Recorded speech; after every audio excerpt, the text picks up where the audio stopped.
कि जिस तरह के आप आरोप लगा रहे हैं, बच्चियों और बच्चियों के माता पिता के बीच में आज किस प्रकार के शर्मनाक आंखें मतलब जवाब देने के काबिल नहीं बची हैं। तमाम माता पिता, मैंने मुझे सूचना है कि स्कूल छुड़वा रहे हैं, कॉलेज छुड़वा रहे हैं, नहीं जाना है।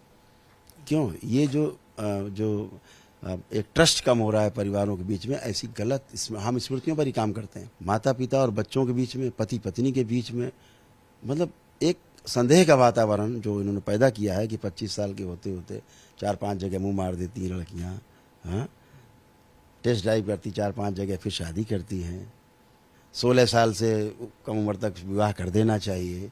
ये कौन सी उलूल जुलूल बातें हैं? ये इस प्रकार की बातें बोल रहे हैं जो समाज को तो स्वीकार है नहीं और सब संविधान विरोधी भी हैं। हमारे साथ बातचीत के लिए मौजूद हैं करौली शंकर महाराज, जो वाराणसी में धार्मिक यात्रा पर आए हैं। गुरुजी, जिस तरीके से अनुरुद्धाचार्य जो हैं वो लगातार महिलाओं को लेकर बयानबाजी कर रहे हैं, उसे किस तरीके से देखते हैं और क्या कथावाचक के लिए इस तरीके की जो बयानबाजी है वो शोभा देती है? ये तो हम कई बार कह चुके हैं, हम ही को शोभा नहीं, किसी को भी शोभा नहीं देता है। जिनकी बच्चियां हैं, जो बच्चियों के पिता हैं, उनसे उनका दर्द पूछो कि जिस तरह के आप आरोप लगा रहे हैं, बच्चियों और बच्चियों के माता पिता के बीच में आज किस प्रकार के शर्मनाक आंखें मतलब जवाब देने के काबिल नहीं बची हैं। तमाम माता पिता, मैंने मुझे सूचना है कि स्कूल छुड़वा रहे हैं, कॉलेज छुड़वा रहे हैं, नहीं जाना है। क्यों? ये जो एक ट्रस्ट कम हो रहा है परिवारों के बीच में, ऐसी गलत हम स्मृतियों पर ही काम करते हैं। इस प्रकार की वार्ता करके और स्मृतियां समाज में फैल रही हैं जो ये बहुत ही घातक हैं। माता पिता और बच्चों के बीच में, पति पत्नी के बीच में मतलब एक संदेह का वातावरण जो इन्होंने पैदा किया है कि 25 साल के होते होते 4-5 जगह मुंह मार देती हैं लड़कियां, हाँ, टेस्ट ड्राइव करती 4-5 जगह, फिर शादी करती हैं, 16 साल से कम उम्र तक विवाह कर देना चाहिए। ये कौन सी उलूल जुलूल बातें हैं? ये इस प्रकार की बातें बोल रहे हैं जो समाज को तो स्वीकार है नहीं और सब संविधान विरोधी भी हैं। हर बच्ची को अपना नैसर्गिक अधिकार प्राप्त है कि वह बालिग होने के पश्चात अपना वर ढूंढ सके। माता सीता के स्वयंवर से लेकर के और पीछे पौराणिक काल से भी लेकर के हर कन्या को अपना वर चुनने का अधिकार था। आज भी संविधान बालिग बच्चियों को उनका वर चुनने का, उनका विवाह करने का उनका जो अधिकार है वो देता है और पूरा संरक्षण देता है कानून। आप कौन होते हैं प्रश्न उठाने वाले बच्चियों पे कि आप 16 वर्ष में शादी कर दें, नहीं तो लड़की तुम्हारी ये हो जाएगी, नहीं तो लड़की तुम्हारी वो हो जाएगी? ये कौन सी सोच में जा रहे हैं? कौन से जमाने की सोच में जा रहे हैं? जो घृणित बयान इनके हैं वो इन्हें तत्काल वापस लेना चाहिए, क्षमा मांगनी चाहिए पूरी नारी जाति से। सबको अपमानित किया इन्होंने। इस अपमानजनक वक्तव्य के लिए मैंने इनको बार बार कहा है। मैंने 7 अगस्त को राष्ट्रीय चैनल पे भी मैंने बात की। मैंने इनसे कहा कि आप, शिष्टतापूर्वक मैंने कहा कि आपको बहुत लोग सुनते हैं, तो ये जो संदेश आपका जा रहा अच्छा नहीं है, आपको क्षमा मांग के पीछे हट जाना चाहिए, शब्दों को वापस ले लेना चाहिए, बात खत्म हो जाए। वो तो 2 कदम आगे बढ़ के लगातार एक के बाद एक तर्क दे रहे हैं। इतना ही नहीं, एक बच्ची को मैंने देखा, वो एंकर थी एक शो में, हमको दिखाया बच्चों ने, ये देख कैसे बोल रहे हैं। उसमें बच्ची ने कहा, वो जो एंकर थी वो परिपक्व बच्ची है, अपना किस तरह से अपना काम कर रही हैं, अपने काम के प्रति समर्पित हैं, अपना सम्मान बना रही हैं बच्चियाँ। उन्होंने कहा कि भाई ये मेरा अधिकार है आचार्य जी कि मैं कैसे वस्त्र पहनती हूँ, ये मुझे पता है, मेरा पूरा अधिकार है। तो उनसे बोल रहे हैं कि ठीक है तो सारे कपड़े उतार दो, नंगे होकर घूमो, हमारा क्या जाता है? ये जवाब है? ये भाषा है? ये कौन से कथावाचक की भाषा? मुझे तो ऐसा कोई कथावाचक दिखा नहीं आज तक जो इस प्रकार की भाषा का प्रयोग करता हो। तो क्या लाइमलाइट में रहने के लिए इस तरीके की बयानबाजी करते हैं क्या? लाइमलाइट भी रहने के लिए करते होंगे, लेकिन मुझे लगता है कि बेवकूफ़ भी हैं ये, अकल नहीं है इस आदमी को। क्यों नहीं है? क्योंकि मुझे लगता है कि कोई बेटी नहीं है। अगर एक बेटी के बाप होते तो कदाचित ऐसी ये बात बोलते नहीं। तो कथावाचक कैसे बन गए? इतने लोग उनके फॉलोअर्स। वो तो कह रहे हैं कि हम ट्रक क्लीनर थे, ट्रक में हम सफाई करते थे, शीशा साफ करते थे। तो ये भाषा तो आपको समझ में आ रही होगी, सड़क छाप भाषा वहीं से आती है निकल के। तो सवाल इस बात का है कि इस तरीके के जो लोग हैं उनको किस तरीके से सबक सिखाया जाए, खासतौर से जो संत समाज में ऐसे जो लोग आ गए हैं उनके लिए कोई ऐसा आचार संहिता बननी चाहिए ताकि फिर से कोई हिंदू समाज मर्माहत ना हो? बिल्कुल बननी चाहिए। कठोर आचार संहिता बननी चाहिए कि हम लोगों को सुनने वाले लोग बहुत हैं, इसलिए हम लोगों के लिए बहुत कठोर आचार संहिता बननी चाहिए कि सामान्य व्यक्ति बोल दे तो उसे तो क्षमा किया जा सकता है, लेकिन जो ऐसे लोग हैं जिनको लाखों लोग सुनते हैं, अनुसरण करते हैं, अगर ऐसे लोग कुछ बात इस तरह की बोलें जो समाज विरोधी हो, देश विरोधी हो, कानून विरोधी हो, तत्काल कार्रवाई, कड़ी कार्रवाई होनी चाहिए, ताकि सबके मुंह बोलने के पहले 1000 बार सोचे कि हम जो बात बोल रहे हैं संविधान के दायरे में है कि नहीं, सामाजिक दायरे में है कि नहीं है। तो अनिरुद्धाचार्य ने जो महिलाओं को लेकर जो बयान दिया है, आपको लगता है कि कानून के दायरे में है? अगर दायरे में नहीं है तो उनके खिलाफ किस तरीके से कानूनी कार्रवाई होनी चाहिए? उनके खिलाफ बाल विवाह अधिनियम 2006 जो है उसके तहत उन पर कार्रवाई होनी चाहिए। 16 वर्ष से कम की जो उम्र की कन्याओं का विवाह कर देना चाहिए, ऐसी सलाह दे रहे हैं सबको, और उनकी सलाह मान के अगर कोई कर रहा है, प्रेरित हो रहा है, तो ये अपराध है, कठोर सजा है उसमें, पहली बात।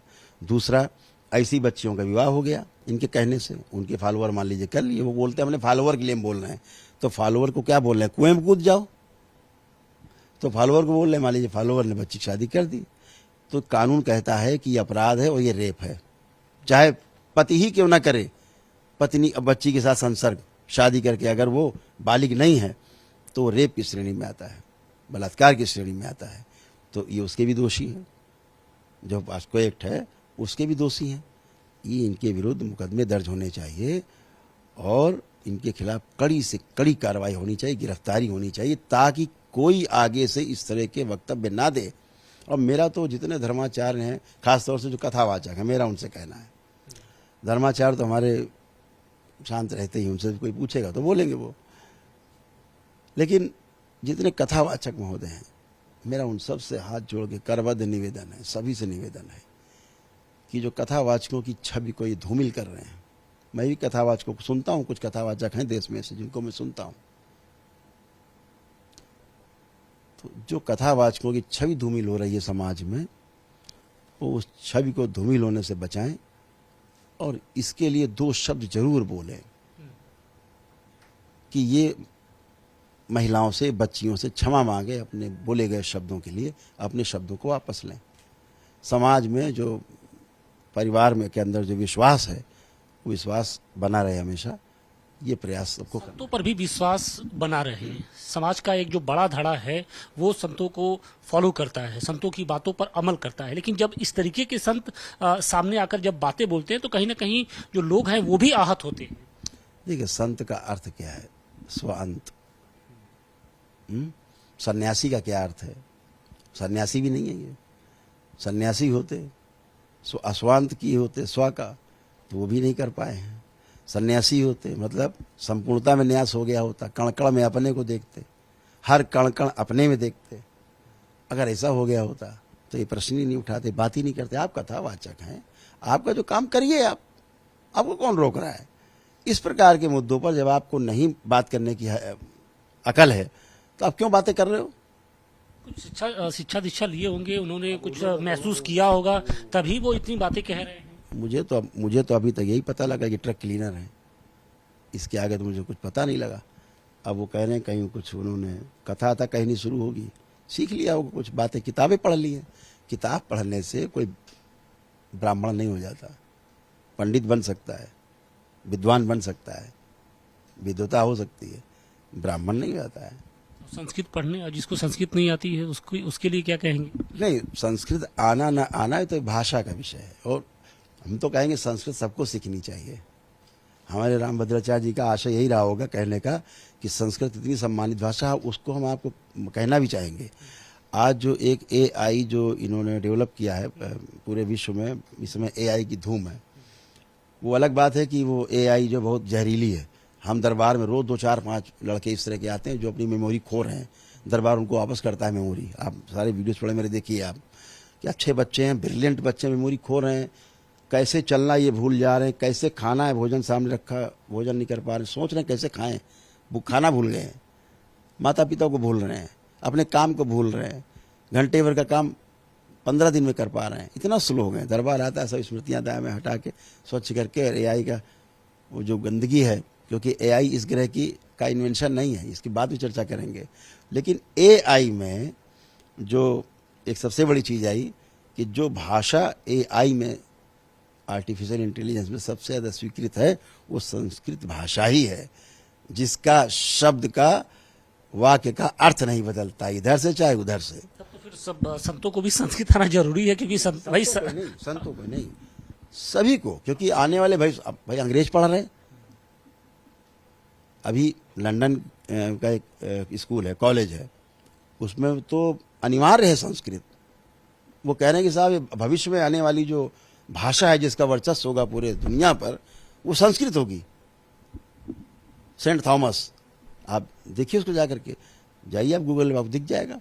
तो वहाँ अनिवार्य है, एक श्लोक रोज रटना अनिवार्य। वहाँ के मूल निवासी जो है वो इस पे लग गए, तो हम क्यों पीछे रहे? संस्कृत तो हमारी मातृभाषा ही थी। हाँ, तो वो देवों की भाषा है। उनका कहने का अर्थ इतना ही है कि इसमें भ्रम नहीं रहता है। अगर हमारे बोलने में, डिलीवरी करने में, बोलने में सामने वाला कुछ और अर्थ निकाल ले तो वो भाषा किस काम की? लेकिन संस्कृत में बोला गया जो वाक्य है वो वही सब अर्थ निकालेगा जो इधर से बोला जा रहा है। इसलिए उन्होंने कहा होगा। तो जी, इन सबके अलावा शंकराचार्य अभिमुक्तेश्वरानंद जी हैं, वो लगातार अपने बयानों को लेकर सुर्खियों में रहते हैं। लेकिन आपको लगता है कि जिस तरीके से सनातन की मर्यादा को, सीमा को लांघ कर वो देश के प्रधानमंत्री, देश के जो उत्तर प्रदेश की मुख्यमंत्री हैं योगी आदित्यनाथ पर, या राजनीतिक मुद्दों पर जो टीका टिप्पणी करते हैं, वो क्या किसी एक शंकराचार्य के लिए शोभा देता है या बेहतर है? आपको ठीक लगता है? देखिए क्या है कि ये सब बड़े संत हैं देश के, तो इन पे मेरा टिप्पणी करना उचित नहीं होगा। लेकिन इतना जरूर हम कहना चाहेंगे कि धर्म गद्दी और जो राज गद्दी है, दोनों का तालमेल हमेशा रहा है इस भारतवर्ष में। ऐसे ही चला है ये देश, और वो देश आज भी ऐसे ही चल रहा है, बगैर धर्म के, बगैर धार्मिक दृष्टि के। आज जो भारत सरकार है, चाहे उत्तर प्रदेश सरकार है या कई सरकारें देश में हैं, प्रदेशों में, धार्मिक दृष्टि से जो ओत प्रोत हैं, जो धर्म को समझ करके और उसके बाद अधिकार जिनको मिला हुआ है, आप देख लीजिए कार्यशैली। आज इस देश में जो चीज़ें हम सामने देख पा रहे हैं, मुझे तो लगता है कि ये पीढ़ी जिसने कि पिछले 10, 12, 15 वर्षों में जो देखा है, 10, 12 वर्षों में, धन्य है वो पीढ़ी जिसके सामने सभी घटनाएं घटी हैं देश के अंदर। हमारी सुरक्षा सबसे बड़ी क्या है? हमारी सबसे बड़ी सुरक्षा हमारे संस्कार हैं। हमारे संस्कारों में कमी आने का मतलब कि मुर्दा हो गए, जानवर हो गए। तो जो हमारे संस्कारों के लिए चिंतित हो, जो हमारी शिक्षा के लिए चिंतित हो, ऐसे लोगों को वो आना आगे चाहिए। धार्मिक लोग ही आगे आ सकते हैं। धर्म के बीच से ही, धार्मिक लोगों के बीच से ही निकल करके ये लोग आए हैं। जब उत्तर प्रदेश की गद्दी पर योगी आदित्यनाथ गोरख पीठ के जो पीठाधीश्वर बैठते हैं, तो बहुत से लोगों को नागवार गुजरता है। हाँ तो ठीक है, अधार्मिक लोगों तो नागवार गुजरेगा ही गुजरेगा, ये तो होगा ही। जो धर्म के विरुद्ध होंगे उनके अंदर तो स्वीकार ही नहीं होंगे, लेकिन अंदर स्वीकारे रहते हैं। बाहर से विरोध करते हैं उनका, वो अंदर स्वीकारे रहते हैं कि ठीक कर रहे हैं काम। आज नारी जाति के लिए जो आइकॉन है वो स्पेशल देश के अंदर, धर्माचार्यों में भी और राजनीतिज्ञों में भी। मुझे बता दीजिए, इतना बड़ा नारी के सम्मान के रक्षक, एक नाम बता दीजिए, अब इतना बड़ा नाम, क्विक एक्शन। तो हम भी उनसे आग्रह करना चाहेंगे, माननीय मुख्यमंत्री जी से, कि देश की बच्चियों का प्रश्न है, उनकी अस्मिता का प्रश्न है, उनकी जो सम्मान का प्रश्न है, मेरा उनसे भी निवेदन है कि इस पर भी उनकी दृष्टि जानी चाहिए कि इस तरह के लोगों के जो वक्तव्य देते हैं उल्टे सीधे नारी सम्मान के खिलाफ, उस पर रोक लगाने की। वो एक अंतिम क्वेश्चन, नारी सम्मान की बात हो रही है। बिहार विधानसभा चुनाव के दौरान, प्रचार के दौरान हम लोगों ने देखा कि प्रधानमंत्री नरेंद्र मोदी की जो मां हैं, उनके लिए अपशब्दों का प्रयोग किया गया, गालियां दी गईं। कांग्रेस इसको लेकर हालांकि बैकफुट पर तो है, लेकिन अभी माफी नहीं मांग रही है, या उसकी ओर से कोई इस तरीके की बयान नहीं सामने आया जिससे लगे कि नहीं वो वाकई इसके खिलाफ है। ये अनिरुद्धाचार का बड़ा रूप है, यही तो मैं कह रहा हूं। स्मृतियां फैलेंगी तो ऐसे ही लोग उलूल जुलूल करके माँ बहनों को गाली बकेंगे। ये ऐसे तो फैल रही स्मृति ऐसे जैसे लोगों से। तो अहंकार उनका भी चरम पे है, नहीं मांगेंगे माफी। इनका भी अहंकार चरम पे है कि नहीं मांगते माफी, हम जो बोल रहे हैं वही सही है। तो वही मैं कह रहा हूं कि अनिरुद्धाचार्य जैसे लोगों पे लगाम लगनी चाहिए, नहीं तो समाज में ऐसे ही विषमता और ऐसे कटुता फैलेगी। जिसको दूसरे की माँ में अपनी माँ नहीं दिख रही है, दूसरे की बहन में अपनी बहन नहीं दिख रही है, वो तो जानवर ही है, वो तो पक्का जानवर है। कपड़े पहन रखे हैं, बढ़िया पेंट एंड पोत रखा है, चेहरे पे तिलक गिलक पूर्ण बना लिया है, बड़े बड़े बाल रख लिया, डिजाइनर बाबा बन गए हैं। मैं कहता तो हूँ, इधर देखिए अभी तो खैर हम हवन से आए तो बंधा हुआ है, मेरे पास तो भी नहीं, मेरे पास तो कोई रुद्राक्ष भी नहीं, कोई माला भी नहीं है कुछ, कोई अंगूठी, कोई टोना टोटका, कोई जादू टोना ताबीज कुछ दिख रहा है? जैसा ईश्वर ने शरीर दिया है वैसा पूरा का पूरा वैसा ही हूँ, और इतने में काम चल जाता है। ये उनको आवश्यकता पड़ती है पेंट पोतने की, डिजाइनर बाबा बनने की, जिनको लगता है वो कुछ कम है, तो इससे पूरा करते हैं वो। शुक्रिया बातचीत के लिए। तो ये थे करौली सरकार, जिन्होंने तमाम मुद्दों पर बेबाकी से अपनी राय रखी।